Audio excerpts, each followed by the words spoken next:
આ ઘટના જ્યારે બની ત્યારે તમને કેવી રીતે ખબર પડી?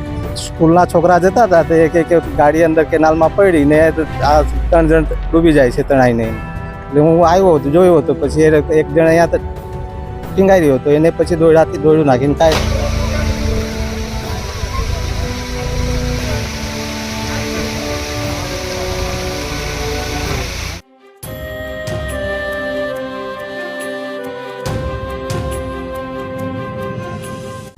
નર્મદા જિલ્લામાંથી એક કાર દુર્ઘટનાના મોટા સમાચાર સામે આવ્યા છે, જેમાં રાજપીપળા નજીક પ્રખ્યાત ધોધ ઉપર નાહવા આવેલા વડોદરાના 4 યુવાનો સાથેની કાર કરજણ કેનાલમાં ખાબકી છે.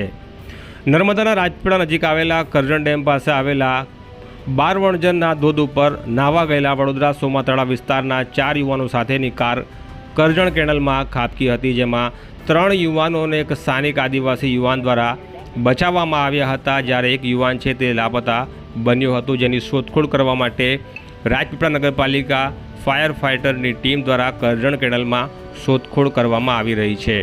મળતી માહિતી મુજબ વડોદરા સોમાતળા વિસ્તારમાં રહેતા હર્ષલ જગતાપ, સાહિલ મલેક, રોહિત વસાવ અને જયદીપ રાઠોડ નામના 4 યુવાનો નાહવા માટે રાજપીપળા નજીકના પ્રખ્યાત ધોધ ખાતે આવ્યા હતા, જ્યાંથી પાછા ફરતી વખતે કાર ચાલકે સ્ટીયરિંગ પરનો કાબુ ગુમાવતા ક્રેટા કાર સીધી જ કેનાલમાં ખાબકી હતી. ત્યારબાદ કાર કેનાલના પાણીમાં લગભગ 500 મીટર ખેંચાઈ ગઈ હતી, જેમાં 4 યુવાનોએ નીકળવાનો પ્રયાસ કરતા ચંદન વસાવા નામના સ્થાનિક યુવાન દ્વારા આ 3 યુવાનોને દોરડા નાખી બચાવવામાં આવ્યા હતા, પરંતુ ચોથો યુવાન પાણીમાં લાપતા થઈ ગયો હતો, જેને આગળ જતા નગરપાલિકાના ફાયર ફાઇટરો દ્વારા શોધી કાઢવામાં આવ્યું હતું. ત્યારે આ બચાવ કાર્ય કરનાર ચંદન વસાવા સાથે નર્મદા લાઈવે વાતચીત કરી છે, તમે પણ સાંભળો.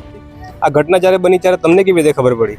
સ્કૂલના છોકરા જતા હતા તો એક ગાડી અંદર કેનાલમાં પડી ને આ 3 જણ ડૂબી જાય છે તણાઈને. એટલે હું આવ્યો હતો, જોયો હતો. પછી એક જણ અહીંયા ટીંગાઈ રહ્યો હતો, એને પછી દોડ્યું નાખીને કાઢ્યો.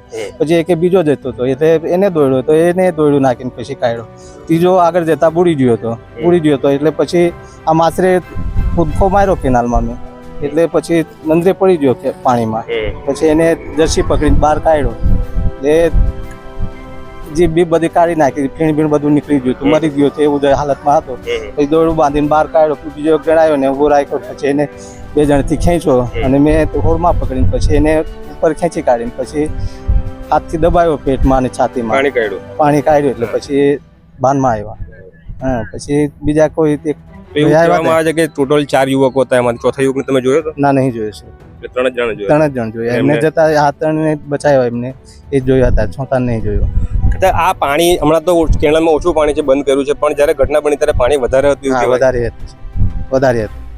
આમ વડોદરાથી નાહવા આવેલા 4 યુવાનો પૈકી એક યુવાનનું શવ પાણીમાં ઘટના સ્થળથી 1 કિલોમીટર દૂર કેનાલના બ્લોક વચ્ચે ફસાયેલી હાલતમાં મળી આવ્યો હતો, જેને નગરપાલિકાના ફાયર ફાઇટરો દ્વારા શોધી કાઢવામાં આવ્યું હતું.